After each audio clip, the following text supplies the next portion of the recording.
Good morning.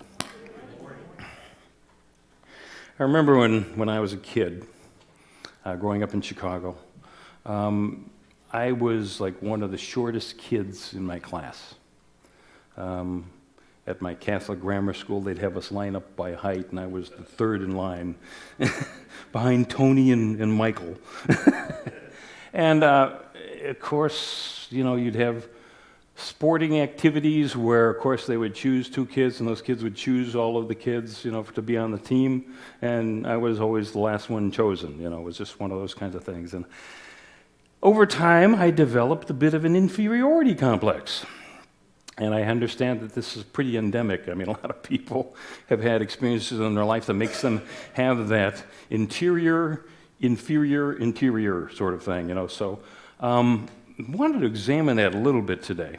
I know the neat thing for me, though, was that when I finally got to ninth grade, in Chicago, you had grammar school from kindergarten through 8th, and then you had high school, 9th through 12. I sprouted from 5'1" to 5'8" in 1 year. And and the following year, our high school football team actually won the Chicago Public League Championship, so it was kind of like, it was just a transformation in me. But throughout, really it was until I was about age 30. It was interesting, I'm like 5'9", and I would stand next to somebody else who was 5'9", and I would always perceive myself as being shorter than that person, because for so many years I was shorter than everyone around me. Yet I see when I went off to Drake University in Des Moines, Iowa, there was this wonderful woman, 6'2". She was on Drake University's women's basketball team. And she was a good basketball player, but off the court, she'd kind of hunch over. And I remember having a conversation with her one time, and she had the opposite problem. She was always taller than everyone else. And she wanted to kind of just not be quite so noticeable, so she kind of had that inferiority complex because she was too tall. So what's holding you back? That's the title of today's lesson. Do you have an inferior interior? Are you willing to take a closer look at it? We know that something isn't quite right, and it isn't a chance. Sometimes we dig into this stuff. Now, one of the interesting differences between psychology and spirituality is a lot of people in psychology feel you need to dig into all of this old stuff. But in spirituality, there's this thing called grace. And I know most of you have a computer, or at least you're familiar with an antivirus software on your computer. You push that button or you set it to do it automatically, and it just kind of goes through the computer and cleans up anything, that you don't want to have in your computer.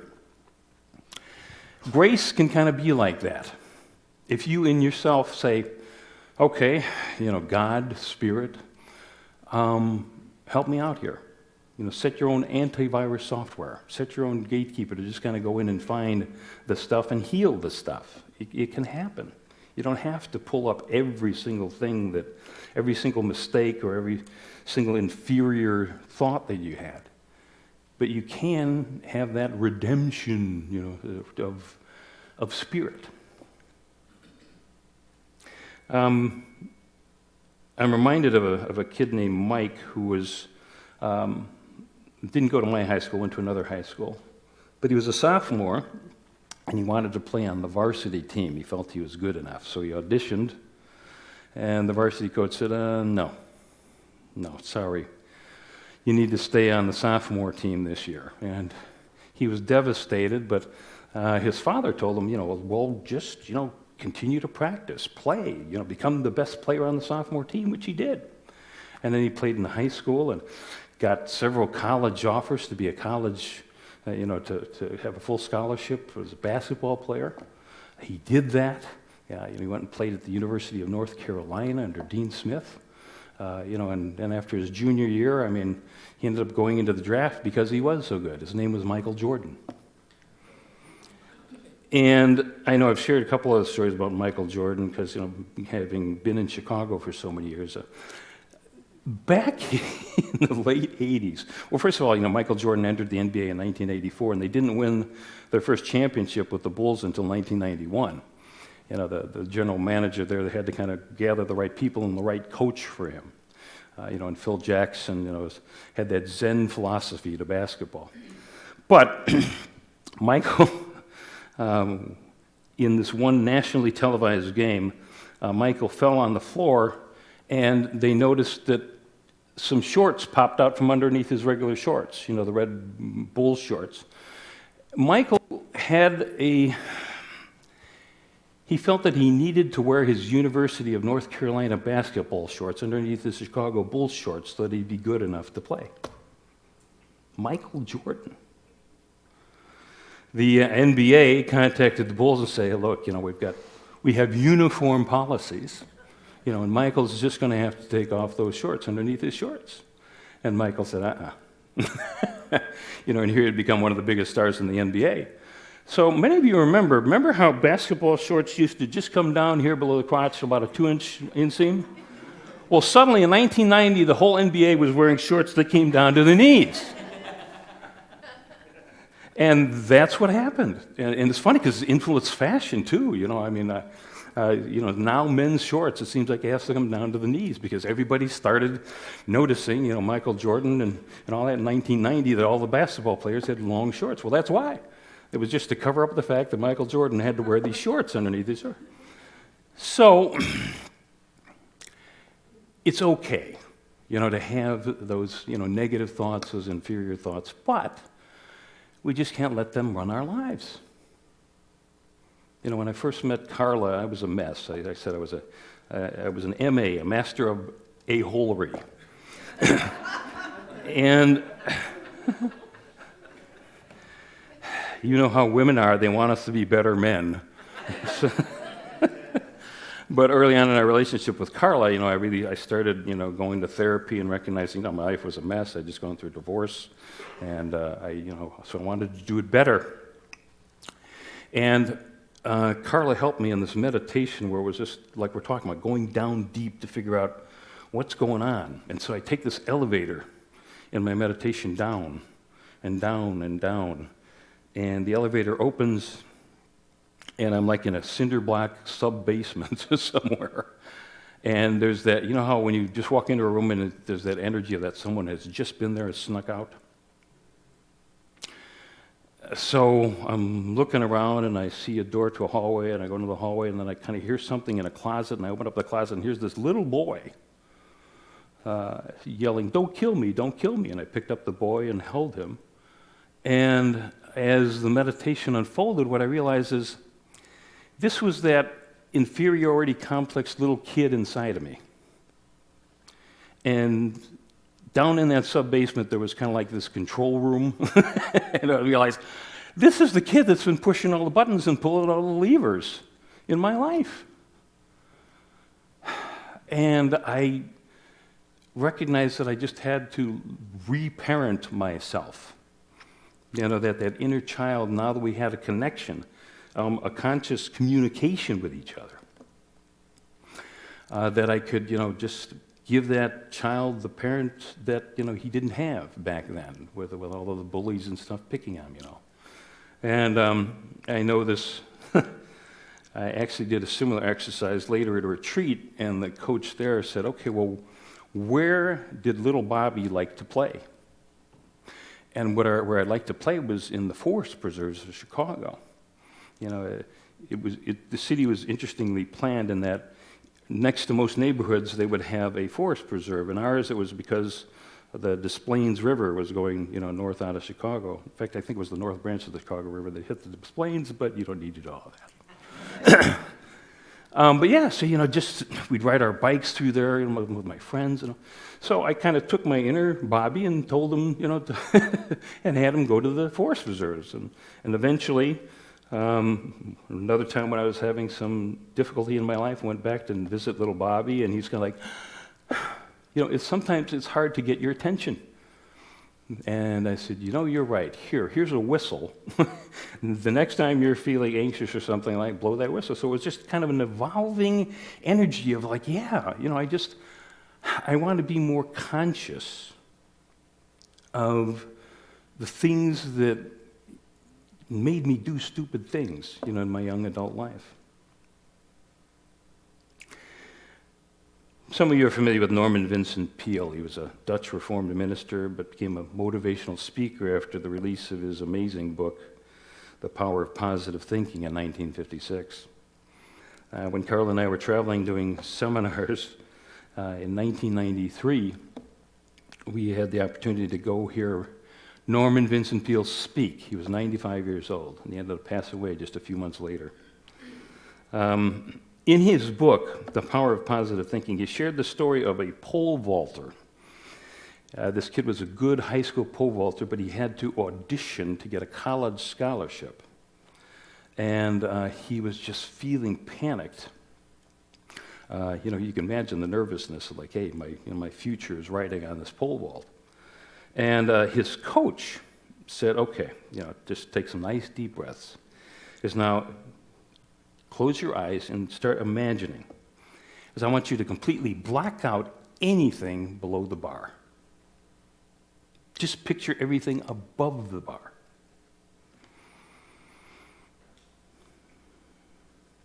And sure enough, he did the pole vault, and he made it over, and got the college scholarship.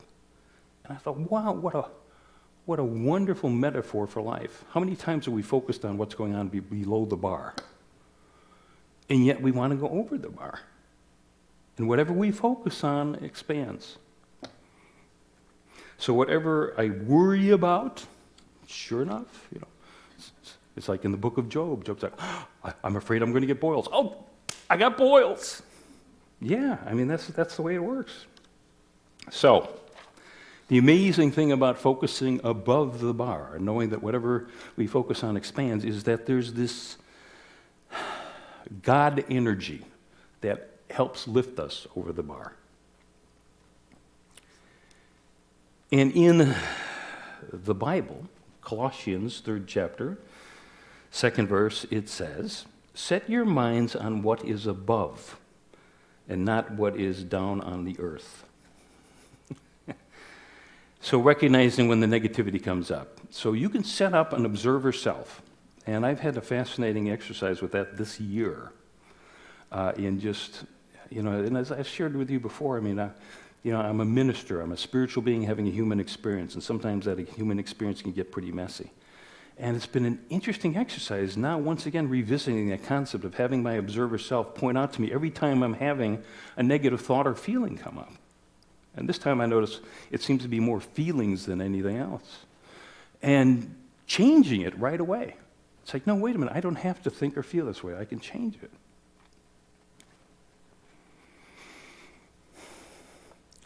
Leo Burnett, started an advertising agency, one of the most respected ones, based up in Chicago.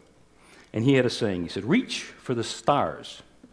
You probably won't touch them, but you won't come up with a handful of mud either. And St. John Chrysostom said, whoever seeks earth before he seeks heaven will surely lose both earth and heaven. Now, I mentioned Norman Vincent Peale before. He was at a speaking engagement. He wrote about being at the speaking. And just before he's getting ready to, go on stage, this guy comes up, can I talk to you? Can I talk to you? And he's got his business card out. And Norman's like, I'm going to speak here in 2 minutes. Can you wait until after? And he goes, no. And so, well. And so he goes up there and delivers, his speech. And at the back of the auditorium, he sees, this guy just pacing back and forth, and the guy finally leaves. And afterwards, he's thinking, well, I got his business card, let me call him. And it turns out this guy was just, had been reading some of Norman Vincent Peale's books, and he's kind of like, I've got this very important meeting coming up tomorrow, and I'm just all wrapped up in anxiousness and worry. And Peale said, okay, take a deep breath. and he said, do you have a Bible? He said, yeah, I do. He goes, okay, open it to the letter to the Philippians, in the New Testament. Go to chapter 4 and start pointing out to him chapter 4, verse 6. It says, have no anxiety about anything, but in everything, by prayer and thanksgiving, let your requests be known to God. And he said, so, make your requests known to God. What do you want to have happen tomorrow? And then he pointed out a few verses later, it says, I can do all things through God who strengthens me. I can do all things through God who strengthens me. This is now, take out a card or a piece of paper and write that down. I can do all things through God who strengthens me. And he says, but at the end, put a comma and put the word now. I can do all things through God who strengthens me now. And he told him to just kind of keep that piece of paper, I guess it was a card, in his pocket. Whenever he started feeling anxious again, pull out that card and read it aloud. And after the meeting the next day, the man called Norman and said, everything went great. Thank you so much. So today I'm going to walk you through the 7 things in the handout there in your bulletin. Powerful steps to just kind of overcome that inferiority complex. We start out by really knowing and affirming that I am successful. I am succeeding. So start out, number 1, with formulating and stamp indelibly on your mind a mental picture of yourself as succeeding. If you're having a health challenge, picture yourself in perfect health. If you picture yourself failing in anything, instead picture yourself succeeding in whatever it is, whatever area of your life. And like I said before, whatever we focus on in our mind is going to expand. Number 2, activate the gatekeeper. Like I said, set up that observer self. It's like, okay, wow, wait a minute. Like little Bobby blowing the whistle. It's like, are you really sure you want to think or feel like this? You're right. I need to change this. I need to change this now. Number 3, get it off your chest. There's something very powerful about talking with a trusted confidant. So talk with someone and just express your fears, your anxieties, your worries.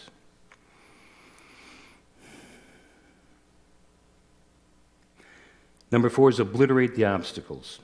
I remember this one book that I read where he talks about if you think you see a wall in front of you, he said, run into the wall. He says, 9 times out of 10, I find that wall is made of paper mache.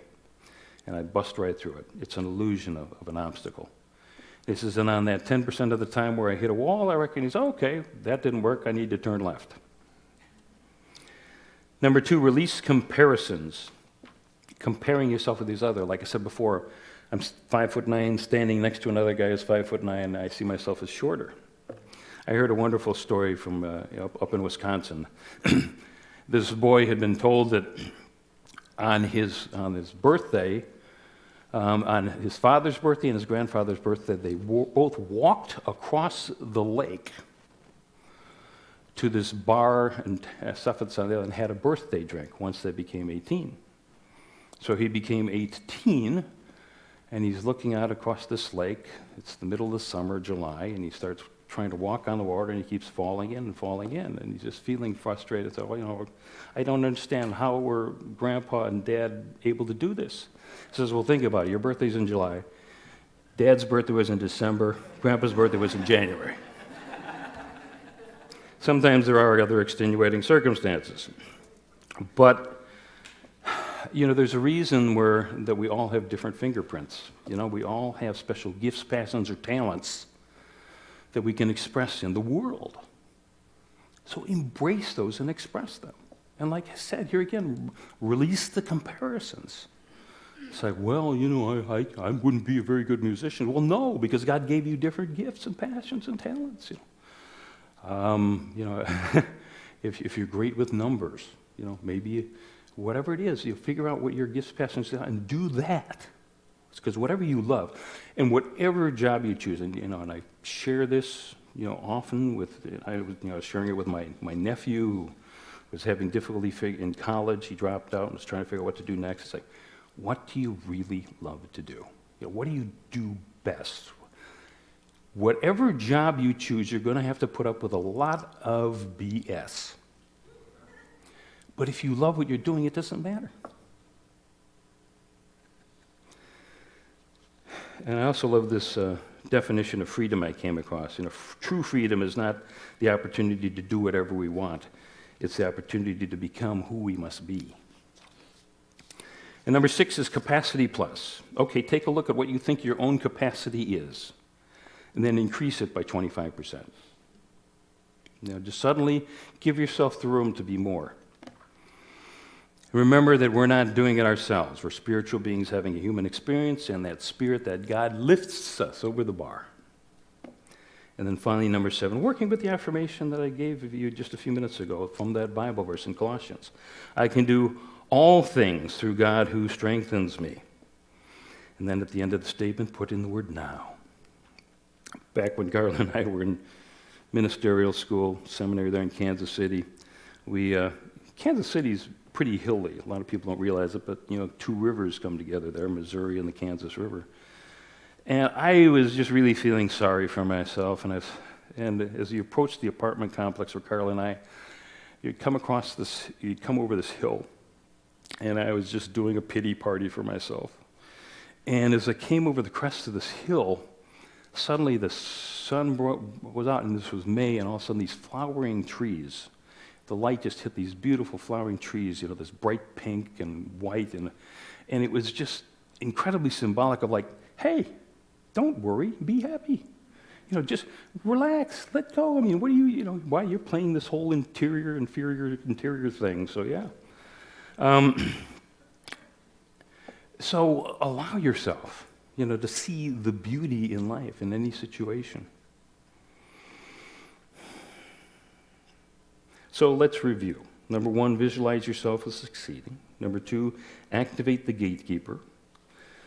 Number 3, get it off your chest. Have a chance to talk to someone. Obliterate the obstacle is number 4. Number 5, release comparisons with others. A capacity plus is number 6. Visualize yourself suddenly having 25% more capacity than you think you did this morning. And then work with the affirmation, I can do all things through God who strengthens me now. And, wait a minute, I said the Colossians, that's from the Philippians. Philippians 4th chapter, 13th verse. I want to close with a story about a man I heard who was going on a cruise, and as they were waiting to get on the ship, this couple was talking with this other couple, and it turns out it was a Unity minister, who Carla and I know. And this guy is sharing with him that he's really having problems in his marriage, and in talking to his wife, it's like, we really need to get away and relax, and he's recognizing that part of the problem is that he's a worrywart. He was always worried about everything, and it was driving his wife crazy. And so after they got on the boat, and the boat was sailing, the guy asked if he could talk to the minister that evening at a certain time, and so he did. And the minister took him up to the back of the ship and pointed down, and you could see the propellers and the huge wake of the ship. He goes, what I want you to do is every evening, I want you to come up here and take all of the worries that surface in you and just throw them off the back of the ship. See them getting chopped up by that propeller and just, And the guy said, oh, what? Come on. He goes, no, really, I want you to do this every night on this 7-day cruise. And so the guy did it every night he went up there. So the first night he was up there for an hour and 15 minutes, just kind of chucking the energy into the water, He says, but each night it became less and less, and he started recognizing during the day that he was actually relaxing. He was having fun, and he saw the minister at the end of the trip, and he said, I feel like a new person. So in this coming week, I want you to use the 7 steps or the 7 tips that I gave you there, the takeaways, in the bulletin, and see how it shifts your energy this week. And as I said, from the closing Bible verse from the letter to the Philippians, 4th chapter, 13th verse, I can do all things through God who strengthens me. And may you always be open to God's guidance and grace. Let's prepare for meditation.